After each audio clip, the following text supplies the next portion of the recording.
नमस्कार, आप देख रहे हैं इंडिया टीवी 7 जनता की ताकत। हम आपके साथ पूनम पांडे नजर डालते हैं कुछ खास खबर पर। सपा प्रवक्ता अनूप संडा ने निकाली पीडीए पदयात्रा, बसपा पर साधा निशाना, सरकार पर भेदभाव का आरोप। सुल्तानपुर में समाजवादी पार्टी के राष्ट्रीय प्रवक्ता और पूर्व विधायक अनूप संडा ने रविवार को पीडीए सम्मान पदयात्रा निकाली। इस दौरान उन्होंने मीडिया से बात करते हुए बहुजन समाज पार्टी, बसपा और सरकार पर जमकर निशाना साधा। संडा ने आरोप लगाया कि सरकार समाज में भेदभाव कर रही है और वर्ण व्यवस्था को मजबूत करने का काम कर रही है, जिससे जातिगत भेदभाव चरम पर है। उन्होंने दलित समाज के प्रति हो रहे भेदभाव के उदाहरण भी दिए, जैसे सीजेआई पर जूता फेंकने की घटना और हरियाणा में एक दलित आईपीएस अधिकारी की आत्महत्या। उन्होंने कहा कि ऐसी स्थिति में जब दलितों के प्रति भेदभाव बढ़ रहा है, कोई नेता जो खुद को दलितों की देवी या मसीहा कहती हो, अगर वह सरकार की तारीफ करे तो यह फैसला जनता करेगी। संडा ने सवाल उठाया कि मायावती सत्ता के साथ है या दलित समाज के साथ। सपा प्रवक्ता ने स्पष्ट किया कि समाजवादी पार्टी उन सभी लोगों के साथ है जिनके साथ अन्याय, उत्पीड़न या भेदभाव हो रहा है। उन्होंने कहा कि सपा उनके हक की लड़ाई लड़ती रही है और आगे भी लड़ती रहेगी। देश में एसआईआर लागू करने के मुद्दे पर संडा ने कहा कि चुनाव आयोग एक संवैधानिक संस्था है और उस पर टिप्पणी करना उचित नहीं होगा। हालांकि उन्होंने सुप्रीम कोर्ट द्वारा एसआईआर की पद्धति पर उठाए गए सवालों को महत्वपूर्ण बताया। उन्होंने कहा कि देश की सर्वोच्च संवैधानिक संस्था का सवाल उठाना चुनाव आयोग के लिए शर्मिंदगी की बात है, क्योंकि इसी संस्था पर लोकतंत्र के निर्णय का अधिकार है और उसकी निष्पक्षता पर प्रश्न चिन्ह लगे हैं। आजम खान और रामपुर सांसद के आमने सामने होने के सवाल पर संडा ने उन अफवाहों को खारिज किया कि आजम खान बसपा में जाने वाले हैं। उन्होंने कहा कि आजम खान अखिलेश यादव को मुख्यमंत्री बनाने के लिए आशीर्वाद दे रहे हैं। संडा ने जोर देकर कहा कि समाजवादी पार्टी पूरी तरह एकजुट और दृढ़ संकल्पित है। उन्होंने कहा कि कार्यकर्ता और पीडीए समाज एकजुट होकर 2027 में भाजपा की अत्याचारी सरकार को उखाड़ फेंकने के लिए प्रतिबद्ध हैं।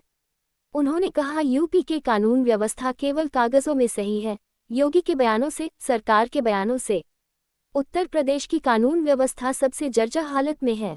अभी एनसीआरबी के जो आंकड़े जारी हुए उसमें महिलाओं के साथ अपराध नंबर 1 पर है, उत्तर प्रदेश में आत्महत्या में नंबर 1 पर है, हत्याओं में नंबर 1 पर है। ऐसी स्थिति में कोई सरकार झूठे दावे करती रहे, लेकिन दावों में कोई सच्चाई नहीं है। अनूप संडा ने गांधीवादी तरीके से पीडीए सम्मान एवं जागरण पदयात्रा की शुरुआत बस स्टॉप स्थित डॉक्टर लोहिया की प्रतिमा पर माल्यार्पण करके शुरू किया। सैकड़ों कार्यकर्ता इसमें शामिल हुए हैं।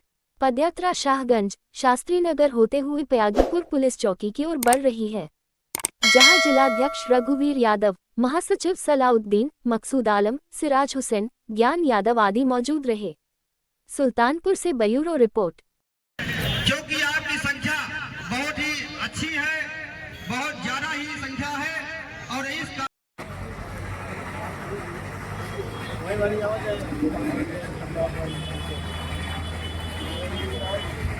विधायक जी, पीडीए यात्रा लेकर निकल रहे हैं आप, क्या मकसद है इसका? हमारा मकसद है कि हमारे राष्ट्रीय अध्यक्ष माननीय अखिलेश यादव, प्रदेश अध्यक्ष माननीय रामनाथ पाल जी का निर्देश है कि पीडीए समाज के साथ इस सरकार ने बहुत अन्याय, अत्याचार और भेदभाव करने का काम किया।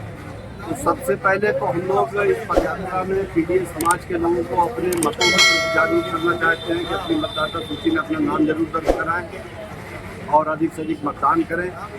इसके साथ साथ इस सरकार ने जिस तरीके से पीडीए समाज के लोगों के साथ भेदभाव किया है, अन्याय और अत्याचार किया है, कानून की आड़ लेकर के सत्ता की ताकत के दम पर जिस तरीके से मुकदमे लगाए गए हैं, उनको प्रताड़ना की गई है, उन सारी चीज़ों पर जन जागरण के लिए ये पदयात्रा निकाली जा रही है, जो सुल्तानपुर विधानसभा क्षेत्र के लगभग 125 पोलिंग बूथों का भ्रमण करेगी और उसके माध्यम से माननीय अखिलेश यादव का, स्वर्गीय बाबा साहब भीमराव अम्बेडकर का, स्वर्गीय डॉक्टर राम मनोहर लोहिया का और माननीय मुलायम सिंह यादव का और अखिलेश यादव का संदेश जन जन तक पहुँचाने का हम लोग प्रयास करें। रायबरेली में दलित के साथ मॉब लिंचिंग होती है और सीजीआई के ऊपर जूता फेंका जाता है, उसके बाद भी बसपा सुप्रीमो योगी जी की प्रशंसा कर रही हैं, तारीफ कर रहे हैं, इस पर क्या कहेंगे आप? इसका फैसला खुद जनता करेगी कि जिस सरकार ने इस समाज में बुरी तरीके से भेदभाव पैदा कर दिया, वर्ण व्यवस्था को मजबूत करने का काम कर रही है। जातिगत भेदभाव चरम पे है।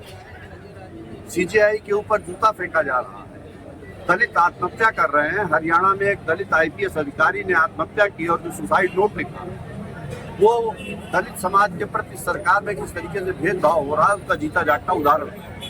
ऐसी स्थिति में कोई नेता जो अपने को दलितों की देवी कहती हो, दलितों की मसीहा कहती हो, वो नेता अगर उस सरकार की तारीफ कर रहे हैं जिसके मुख्यमंत्री का ये वीडियो समाज में हो, जो कहते हो कि मैंने जिस जात में जन्म लिया उसके ऊपर गर्व करना कहाँ से गलत हो सकता है।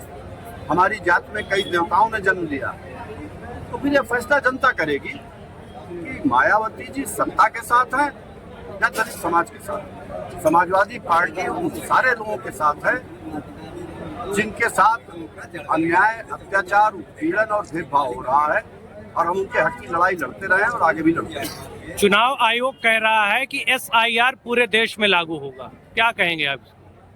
चुनाव आयोग के बारे में मैं कोई संवैधानिक संस्था है, टिप्पणी करना वो उचित नहीं होगा, लेकिन इतना जरूर कहूंगा कि माननीय सुप्रीम कोर्ट ने जो कुछ सवाल किए हैं SIR की पद्धति के ऊपर, वो सवाल ही इस बात पर बताते हैं कि देश की सर्वोच्च संवैधानिक संस्था एक संवैधानिक संस्था से सवाल कर रही है जिसके ऊपर इस देश के लोकतंत्र का निर्णय करने का अधिकार है, और अगर उसकी निष्पक्षता के ऊपर प्रश्न चिन्ह उठ रहे हैं, देश की जनता है उस संस्था चुनाव आयोग की निष्पक्षता के ऊपर संदेह कर रही है, तो चुनाव आयोग को शर्मिंदगी होनी चाहिए। सपा में सब कुछ ठीक नहीं चल रहा है। आजम खान बाहर आते हैं और रामपुर के सपा सांसद उनको लेकर उबाल मार रहे हैं। इस नूरा कुश्ती के सहारे क्या 2027 जीत पाएंगे आप? सपा में सब कुछ ठीक चल रहा है। यही कुछ लोग थे जो 4 दिन पहले कह रहे थे कि आजम साहब बसपा में जाने वाले हैं। आजम साहब ने साफ कर दिया कि क्या करने वाले हैं। अब आजम साहब हमारे को आशीर्वाद दे रहे हैं पूरी तरीके से। उन्होंने कहा अखिलेश जी को मुख्यमंत्री बनाना है, तो अब दूसरे सवाल उछाले जा रहे हैं। समाजवादी पार्टी पूरी तरीके से एकजुट है, दृढ़ संकल्पित है। पूरी ताकत के साथ हमारे कार्यकर्ता, हमारे नेता और संपूर्ण पीडीए समाज 2027 में एकजुट होकर के इस भारतीय जनता पार्टी की उत्तर प्रदेश से अन्यायी और अत्याचारी सरकार को उखाड़ फेंकने के लिए संकल्पबद्ध है। आपको क्या लगता है कि कानून व्यवस्था यूपी में सही चल रही है? यूपी की कानून व्यवस्था केवल कागजों में सही है और योगी जी के बयानों में सही है, इस सरकार के मंत्रियों के बयानों में सही है। उत्तर प्रदेश की कानून व्यवस्था सबसे जर्जर हालत में है।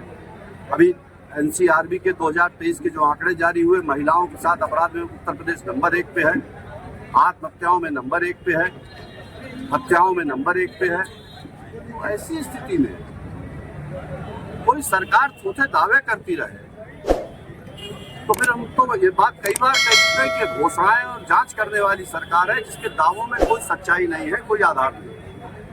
Thank you sir.